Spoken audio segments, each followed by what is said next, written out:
up on our property here. My guess is it's a Bradford pear. Bradford pears, like they call them ornamental pears. You see them in people's yards. They look beautiful in the spring, but they don't produce any fruit. So I've got some pear scion called Colette pear, also called an ever-bearing pear. They'll bloom a couple times a year. So it's a good pear, good for eating, good for canning. They don't get grainy on the inside like a lot of pears do, like your Bartlett's. But the reason I want to graft that on here is this is the first year, probably in a long time, I can't remember the last time, that we haven't had pears on our keeper pears. We got a late freeze. Nice thing about Colette, if you're we're in north central Ohio, if those were Colette trees, they'll bloom again. So we'd still have pears this year. But your Bartlett's, your keepers, most of your pears, they bloom one time. This Colette, they call it an everbearing. It'll bloom twice, sometimes 3 times. So that's why we want to put Colette on here. It's a good pear, and it's our backup plan in case we get a late freeze. So I'm going to cut this down. We've got a couple nice trunks coming off here. I'll graft onto both of those. Whichever one becomes dominant and does the best, that one will stay. I'll cut the other one out. We're also gonna put a fence around this. This territory belongs to the deer. They come through every night. So we're gonna put a fence around this to keep the deer from eating it off. Little tip, these wild pears, they got thorns on them. Very sharp, pointy thorns, so be careful when you cut these out.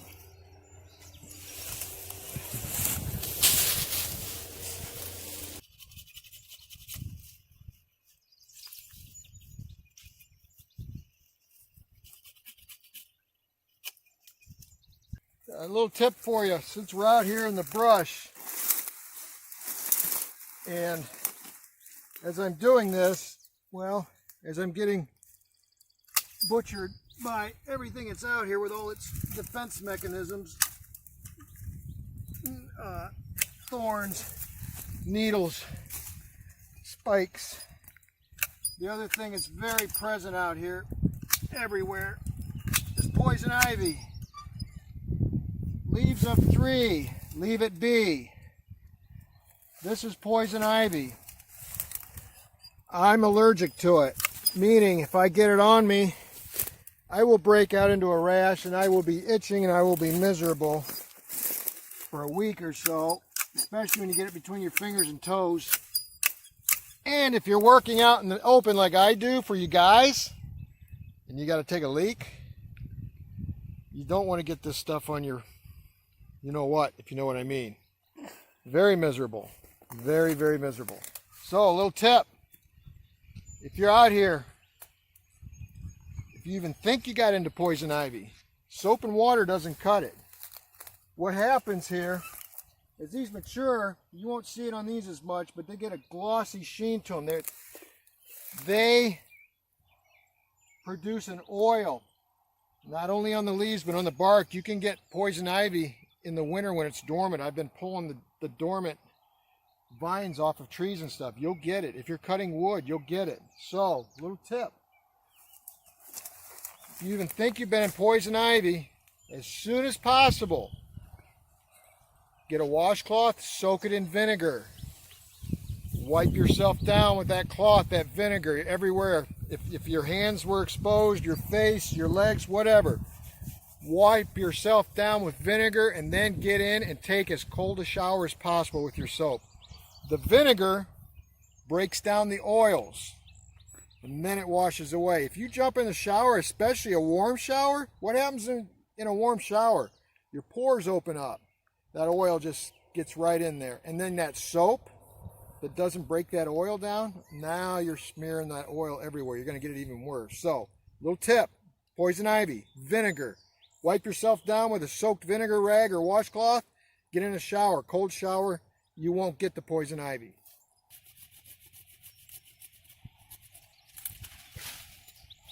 Okay, this tree has a fork in the trunk. Down here, it came off the same rootstock. So here's a nurse limb. You want to leave a nurse limb on. That's going to feed the root system while these take hold. You got an area to leave a nurse limb.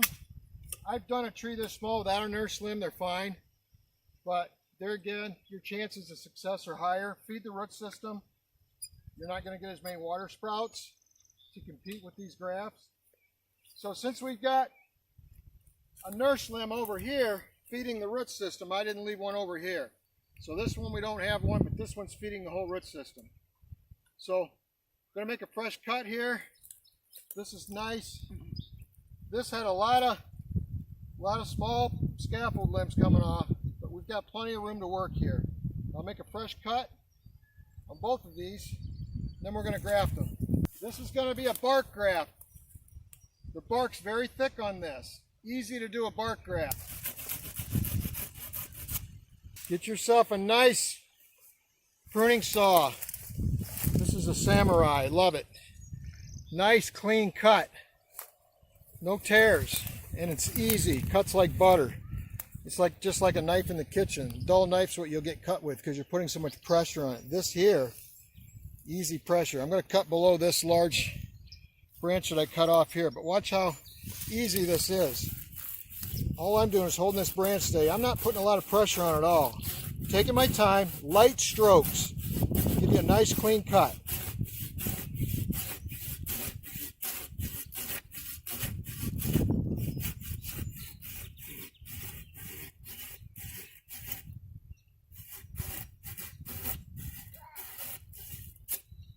Nice clean cut. If you get a little tiny tear, something like that, you take your trusty grafting knife and just take it off like that. Nice. So we're going to do this one first. There's a nice spot there. I'm going to do two on this one. Nice spot here and here. We're going to take this. This is a bark graft. You see how thick that bark is. This will be an easy bark graft. So you take it in. And see how that's called slipping. The bark is slipping away from the wood. We're going to do another one on this side. Same thing. Just let that bark slip away just a little bit. We're going to do two on this one. I got this about 2 months ago. For whatever reason, these buds are emerging already. It's no longer dormant. Not good. You want to graft with dormant wood. Now, I had the same thing happen on some apple. It wasn't quite this aggressive, but this time of year, I went ahead and grafted and it took. I think, this is my opinion or my observations, if you were to graft emerging buds while the tree, it's early in the spring and the sap's just starting to flow and the bark's starting to slip, it's not really growing yet, they're not going to make it. But this is June 14th. I did some apples that were emerging like this. I took a chance. I did cherry. The cherry did not make it. Only 2 cherry grafts made it that were emerging. I did those a week ago. All the apple grafts took that were emerging. But with that said, usually on any wood, the closer you get to the trunk of the tree, you're always going to have some dormant buds, and that's what you see happening here. So we can use this down here, still got dormant buds. We'll be fine. We got enough wood here that's got dormant buds. We won't use this. So now, just for experimentations, because I've had the same questions the first year I did it and it worked, we're going to find out on June 14th, 2020, we've got emerging non-dormant scion here. We're going to graft it onto this. We're going to do one graft with that. We'll see if it takes or not. I'm going to put it on this smaller one. We'll see what happens. Pear grows so aggressively, it doesn't matter if one of these dies anyways. The other one's going to take off. So, we're going to do one. This one's pretty decent. Actually, I like this one. We're going to do one of these emerging wood and see what happens. We'll come back in a week or so and see if it's growing or not. That will put to rest anybody's question whether you can graft non-dormant wood or not. We're going to use this one for our non-dormant. So what I'm going to do, we got 2 emerging buds here. I'm taking the top one off because I had dead wood up there anyways. We're going to take that off. this is going to give us two good grafts. Actually, we're going to take this one.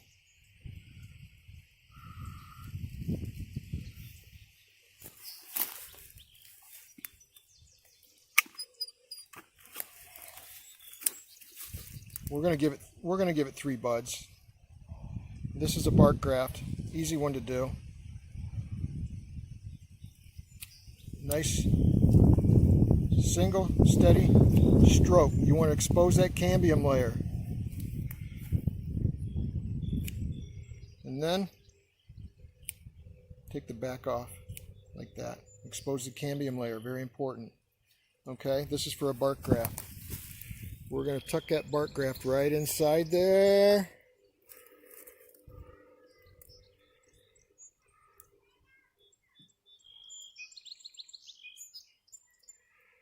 Okay, we got a little knot here. That one's wanting to pull away. So we're not going to go in as deep with it, because we want that tight. That was probably not a good idea to do that next to that. I'm going to do a different one. We're going to let those heal back up. We're going to go this way.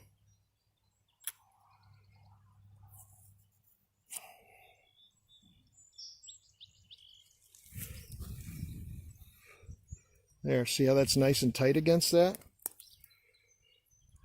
There, just like that. So this is the one that's got emerging buds. It's no longer dormant. Now we're going to take one,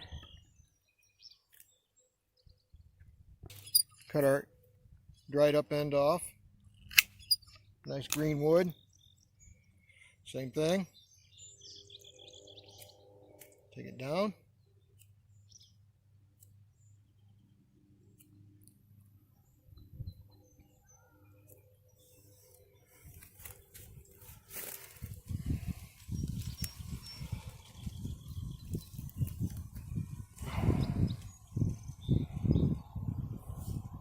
Pull that away a little bit. We're going to slip that down in there like so.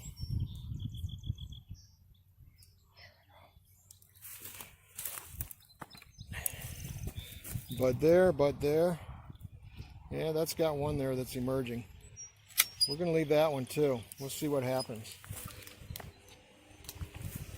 We're going to wrap this really tight.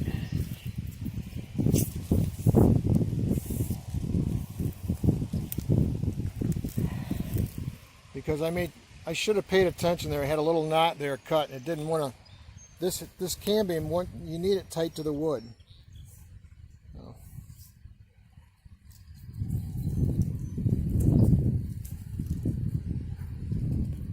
Nice and tight.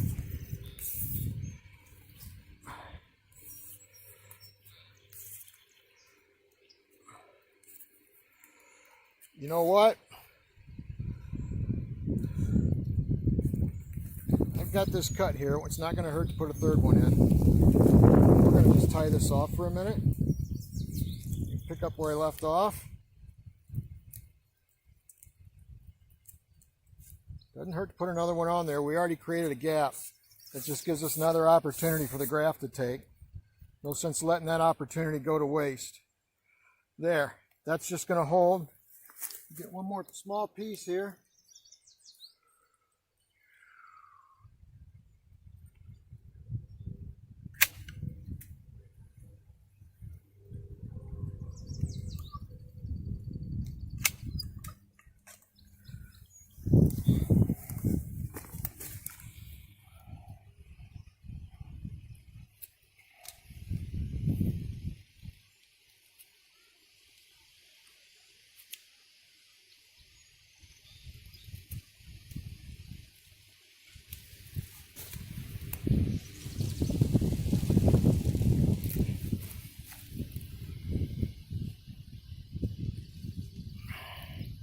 There. And this one's both dormant. So, nice little experiment. We're going to come back in about a week. We'll see what happens here. Now, like I said, I had success with cherry. Out of 10 cherry grafts where the wood was already emerging, the buds, Only 2 took. Interestingly enough, they took on a wild cherry tree stock that I found out here in the same location. I tried grafting them onto a commercial rootstock and they all died 2 years in a row. I've had, for whatever reason, my cherry scion, when I get it, the buds are emerging. Now on the apple, I had some doing the same, they all took. But you see, we're getting this nice and tight. Pulling this tight, this poly, that's why I like using poly initially. You can get this stuff really tight. You can hold these down good and tight.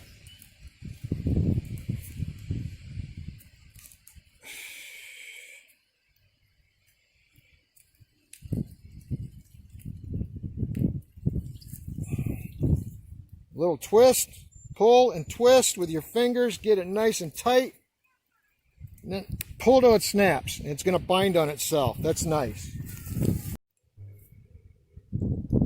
Again, toilet ring, wax toilet ring for your toilet when you put a toilet in. Works awesome. Look how pliable that is. Nice and warm today. It just smears around there. Some people use paint. Some people use what's called tree wound sealer or graft sealer, which is nothing but black tar. I like this. Black tar in this kind of heat, if you cap these off with black tar, it's going to cook them. The wax I've had much better success with. And I can come back in another year, scrape that off so that inner wood dries out. It doesn't rot or mold. I just want it sealed until these grafts take for the first year.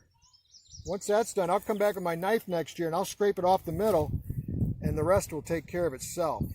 So you can see, I got all the gaps sealed in there. Everything sealed off, middle, everything. Now, I'll put on my wax tape for the perfect seal. Bring a towel with you. Keep the wax off your... unless you want it all over your pants like I usually do. Then you got your wax grafting tape. I love this stuff. Some people use, that's all they use. What I like, this is pliable. It will stretch and give over time. This will not. I like having that on there. I'll come back, I'll leave that on for 1 year. Next year, I'll score that with a knife, just like a little perforation. As this grows out, it'll pop off. This stuff really, it grabs onto itself, it stretches, and it's just watertight. I want to keep water from moisture from escaping, and I want to keep the outside elements, air and water, from getting inside. So I go around the top twice, just over so it overlaps the top a little bit. Makes a little flange on top there. I come back down and give it a little pull, and it just binds to itself. That's it, no tying. The last thing I'll do, I'll tap this edge down all the way around, and then I take my finger and I just smear that wax right over that little lip. A nice, tight, waterproof, airtight seal. Nothing's getting in or out. Now, last thing, you want these little cuts. You don't want them to dry out. Again, I used to put tar on there, but that black tar absorbs the heat and your top buds would cook. I haven't had that problem since I started putting wax up here, and that wax will not come off. The rain, it will not get too hot. That'll stay right on there. It will not go anywhere. So it keeps your tips. Some people wrap these in cellophanes. Some people put bags over them. I don't like bags. It's high maintenance. You got to come back and check them. And this, just kind of set it and forget it. And it works really well. I've had no issues with it. There, we're done. Now, we'll come back in a week and see if these emerging buds, because it is the middle of June and this wood's very active, will it take? This one we're going to do all dormant wood, just to be safe.